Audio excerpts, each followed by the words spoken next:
हाम्रो समाज कसरी चल्छ, यसको राजनीति, कानून अनि संस्कृतिलाई आखिर केले आकार दिन्छ? यी प्रश्नहरूको जवाफ खोज्न मार्क्सवादी सिद्धान्तको आधार र अधिरचनाको अवधारणाले एउटा निकै रोचक दृष्टिकोण दिन्छ। ल, आज यसलाई सरल भाषामा बुझ्ने कोसिस गरौँ। एकछिनलाई कल्पना गरौँ त हाम्रो समाज एउटा ठूलो घर जस्तै हो। हरेक घरको एउटा जग हुन्छ, होइन त? जुन बाहिरबाट देखिँदैन तर पुरै घर त्यसैमाथि अडिएको हुन्छ। अनि त्यो जगमाथि खडा हुन्छ सुन्दर देखिने संरचना। हो, समाज पनि ठ्याक्कै त्यस्तै हो। हामीले भर्खरै कुरा गरेको त्यही जग र माथिको संरचनालाई नै मार्क्सवादी सिद्धान्तमा क्रमशः आधार र अधिरचना भनिन्छ। यो मोडेलले समाजको आर्थिक प्रणाली मतलब त्यसको जग र त्यसबाट बन्ने सामाजिक संस्थाहरू बीचको सम्बन्ध कस्तो हुन्छ भनेर केलाउँछ।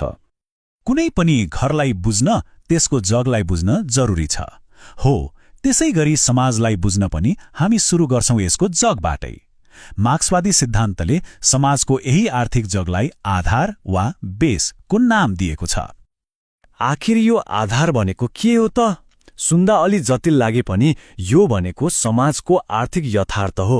अर्थात् कुनै समाजले आफ्नो गुजारा चलाउन आवश्यक चीजहरू कसरी उत्पादन गर्छ। हो, त्यही उत्पादन गर्ने तरिका र प्रणाली नै त्यस समाजको आधार हो। अब यो आधारभित्र पनि दुईवटा मुख्य कुराहरू हुन्छन्। एउटा हो उत्पादनका साधन मतलब सामान बनाउन चाहिने चीजहरू जस्तै कारखाना, मेसिन, जग्गा जमिन। अनि अर्को हो उत्पादन सम्बन्ध मतलब उत्पादनको प्रक्रियामा मानिसहरूबीच बन्ने सम्बन्ध जस्तै मालिक र मजदुर वा पुँजीपति र श्रमिक बीचको सम्बन्ध। यो सिद्धान्तको सबैभन्दा मुख्य निचोड के हो भने कुनै पनि समाज कस्तो हुन्छ भन्ने कुरा त्यसको आर्थिक आधारले नै निर्धारण गर्छ। जस्तै सामन्तवादी समाजमा जमिन मुख्य थियो, त्यसैले त्यहाँको सम्बन्ध जमिनदार र किसानको थियो। आज पुँजीवादी समाजमा कारखाना र बजार मुख्य छ, त्यसैले समाजको चरित्र नै फरक छ। ल, जगको कुरा त भयो। अब त्यो जगमाथि खडा हुने घरको पालो।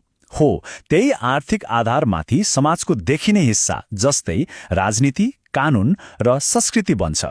यसलाई नै सिद्धान्तमा अधिरचना वा सुपरस्ट्रक्चर भनिन्छ।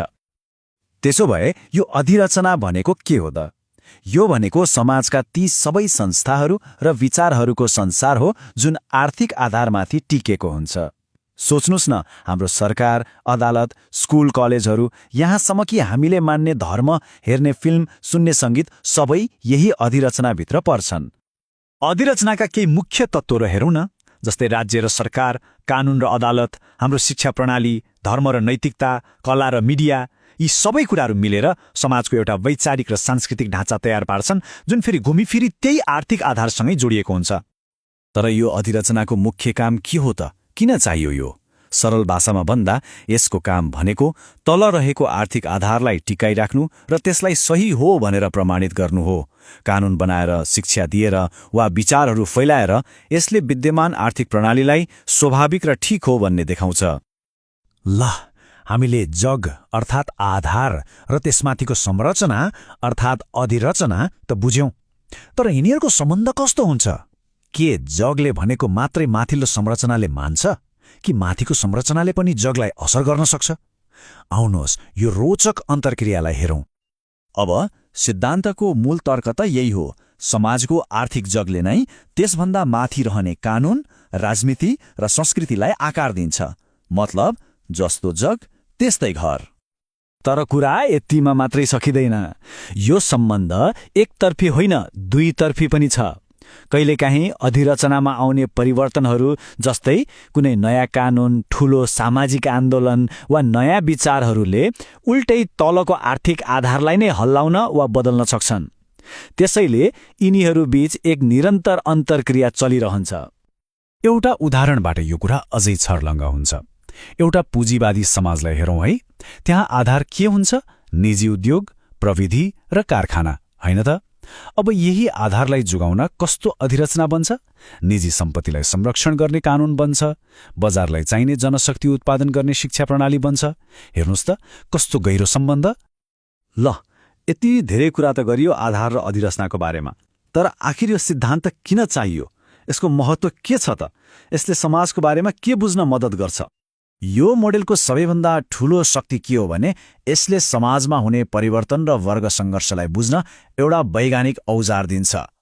यसले हामीलाई सतहमा देखिने राजनीतिक घटनाहरूभन्दा गहिरोमा गएर त्यसको पछाडि लुकेको आर्थिक कारण के हो भनेर खोज्न सिकाउँछ। अब यो चर्चाको अन्त्यमा एउटा प्रश्नमाथि विचार गर्यौं न।